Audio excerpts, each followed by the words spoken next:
Dude, I took a big dump on ecstasy one time and almost came. I've heard that before, though. And that's pretty wild, you know? It's a little scary. Did you make you feel a little homoerotic? Like, you can feel the squirrels run a little, you know? what do you mean? Yeah, it makes you feel, you know, like Gives you men the might know you. butterflies. Like men might be trying to get to know you. Yeah, I hear you. I think. One time I had to stay at my buddy's house when we were children, and I was so scared. We're all in his room. There was like 5 of us. It was a sleepover, and he had all these animals' cages on the wall. Is your friend named Noah? I mean, they were nocturnal animals. Oh, all right, okay. So everybody goes to sleep, and I can't sleep, and there's a ceiling fan whirring, and all the animals woke up, and they're all looking with their eyes at me out of their cages, and I'm the only person awake. And I was so scared to go to sleep because they had like 5 or 6 snakes he had in there, and the dog was howling outside all night, right outside. Yeah. And his dad went out there middle of the night, popped him off. No. Took the dog's life. Or left a gun out there and the dog took his life, but I don't believe it. Yeah, I don't believe it. They don't have the... Dad did it. Yeah. Wow, that's fucking Broke my nightmare. heart, man. Yeah. How did you get into the hamster business? First of all, they had a man who sold hamsters. They had another man who did tattoo work in the area. And at one point, they would tattoo these hamsters or gerbils or... Gerbils. Isn't it gerbils? Gerbils. I think gerbils, if it's French, we were doing it by the Roman Catholic version.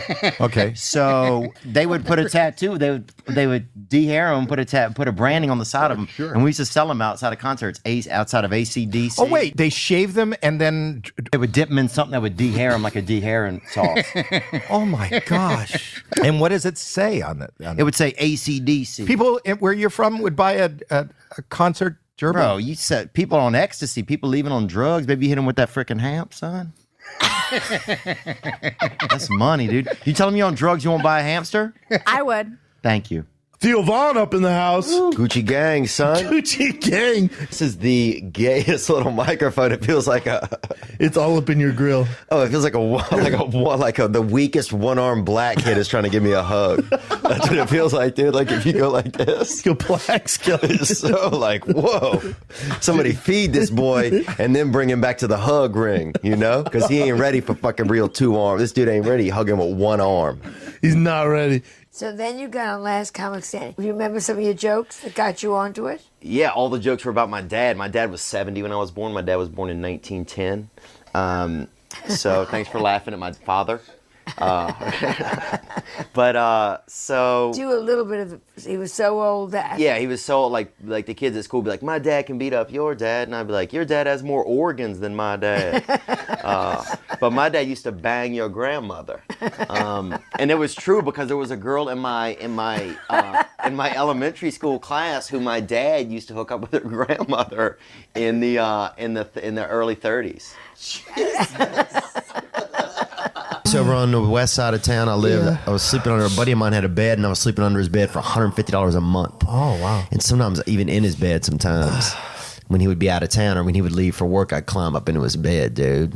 And I've never been heavily homosexual, but I will say this, that there's nothing really gayer than getting into a man's warmth after he's already left the room, you know, and climbing up into his bed. A man you don't even really know that much, but still catching that hit off of his temperature, you know? It's funny. It's true, man. Yeah.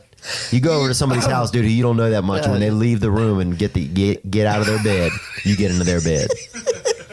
That shit'll make You never told him that though. that shit'll make a man out of you fast, dude, or it won't. But you find out who's who pretty quick when you're doing stuff like that. Yeah, you know? yeah. And I was doing stuff like that. Dude, I couldn't, I just don't even think I could fight, man. I remember one kid attacked me once in school. It didn't go really well. I got attacked by a bunch of dogs. Dogs, that's a different animal. 2 of them came back and attacked me on my birthday again a year later. On your birthday? Swear to God, When dude. they come back, they came back like it's this fool's birthday. You take any bites? Yeah, I took a couple bites, went to the hospital. It was my birthday. I remember I was 11 years old, and then at 12 years old, 2 of them came back and got me again. Like they knew. That's what I'm saying, man. Animals are insightful, dude. I feel like if you were in Pearl Harbor, you wouldn't have been that mad. If I was on which side? The American side. You're sleeping. Uh-huh.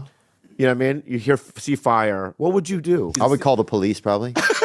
Really? The local Hawaii police? Hawaii PD. Yeah. HPD? So, it's a Hawaii PD would show up. Dude, you know they got a lot of calls. Probably. No one ever talks about them when they talk about that, huh? Right. Well, 911 probably was jammed up. Yeah. It's definitely interesting. We made our own movie, man. So A lot of hurdles? Yeah, just things come up. Somebody has pink eye or whatever. Somebody's been eating ass at night or whatever, you know, when they show up and they can't even see, you know. Yeah. But they're like a lookout on a boat or something for that day. And you got some And he guy has fucking pink eye. yeah, some guy Yeah. in both eyes. I'm like, dude, at least wear an eye patch Who when was you're that, the eating Diaz ass. brothers or not? No, that wasn't the Diaz brothers. Your Black Widow joke, whether or not we ever know each other at the end of our lives, will make me smile at the very end of my life because it's one of the funniest, simply well-written jokes that I've ever heard. I'm just giving you a compliment, and that's it to end the show. Thanks, man. Yeah, my buddy got bit by a Black Widow, dude. Yeah. She was in her 40s. Outside of a bus stop, dude. Yeah. Dude, when I was growing up, and I don't know if I told the story in here, but they used to have, you know, they have this rest area, you know, where a lot of men would meet and drug-induced homosexuality would occur, you know? Because that's a side effect of a lot of drugs, you know, and they don't put that on the little bags, No, you know? never. That you might meet a buddy, you know? And so one time we go down there and there's these dudes, man, these two big guys that are shooting potatoes across this river with a potato gun. They have binoculars. Love a potato gun. Anytime like two fellas would get a little too freaking sensual, they'd fucking fire a tot over at them, dude, across this some river. real freaking haters, man. We're like, what are you guys doing? And they're like, we're firing these tots over at these boys over there on dope. So we start looking through the binoculars. And look, man, I mean, anybody should be able to have sex with anybody they want. 100%, dude. I'll fuck your cousin, bro. But what I'm saying is, I'll fuck your cousin I'll go in blindfolded, dude. All in before the deal. All right. So whatever, bro. Maybe he's gay. I'm not. But what I'm saying is that it doesn't matter, but these guys were intent on stopping these fellas. But if they just hugged or anything, no tot. But if they started freaking, if one of them started going, it was really almost a vertical issue. Once they started getting a little too horizontal, You can tater tot. Yeah. You can tot it up. That kind of stuff goes on, man. You know. What were we talking about? I forget. I think I almost drowned. That's what Well, happened. did you save your own life? No, I didn't. A man saved me, dude. A fucking dude, bro. This topless guy jumps in, right? What do you mean topless guy? Was it a He was lifeguard? topless guy. Well, No. like most guys He was are a guy at a topless. beach. He was at the beach, but the way he was built, he just looked topless. He had no top. And then years later, I remember him coming back to our house all drunk one night and saying, I saved y'all. I fucking saved y'all. We're like, what? We didn't even fucking remember who he was, dude. Oh, dude, I remember when we were young, we used to go to the K&B store. They used to have a K&B store, and we'd be in the store, dude, me and my friend Daniel, and you had to run over. When they had a kid, we'd be like, dude, sneak over there, touch that kid's neck, and run off, right? So we would just play this game like how many kids' necks you could touch, right? Nothing crazy, nothing sexual. Touch that kid's neck and escape. Well, bro, we get up to about 30 kids' necks in a day, bro. People were fucking like scared. People thought there were ghosts. 'Cause, dude, you touch a kid's neck real quick and they don't see you do it, they'll think you're ghosts. Oh my God. Well, bro, little Daniel freaking got over there one time. He got a little too freaking wild on the kid's neck. And I remember this one boy's dad beat the shit out of him with a bag of, what was that? Werther's Original. He beat him with a bag of Werther's? Bro, and it fucking hurt him. Yeah, and he beat him with a couple bags, actually. And then the gay dudes was always trying to get you to do cocaine because they was trying to, you know, sneak into you. You know, they was trying to sneak into your body, so they would be trying to take advantage of you. And so they would, they always had it, you know, and you always had to, like, do it with them, but then, like, wrestle them to kind of keep them off of your body, you know, or keep them out of your pants and everything. And almost, who knows what happened this one time, I was pretty fucked up. Thankfully, somebody had to go to the airport, you know, otherwise, who knows what would have went down in this one bathroom down in New Orleans. But anyway, man, that's the old days. And I had a friend of mine's aunt died out there, a turtleneck. She wore a tight turtleneck for like 9 days in a row, and it cut off her fucking windpipe and killed her. Fuck. Was it the tightest turtleneck of all time? Wasn't that tight, but she wasn't that strong. And she was getting older. And she didn't change her shirt. So a lot of that's on her, you know? Yeah, who's to blame here? You know what I'm saying? Well, they tried to sue the company. What was who made that? Fucking bum equipment? I don't know, right? When's the last time you saw a Oakley. turtleneck? Maybe Oakley made it. But that neck, boy, that's a fragile instrument, you know? That's what it's going to look like when it's done. Oh my God. So they're basically going to turn this place into a straight up gay mecca, dude. Are you? Do not put the horse, dude. Dude, actually, you know what? Put it up there.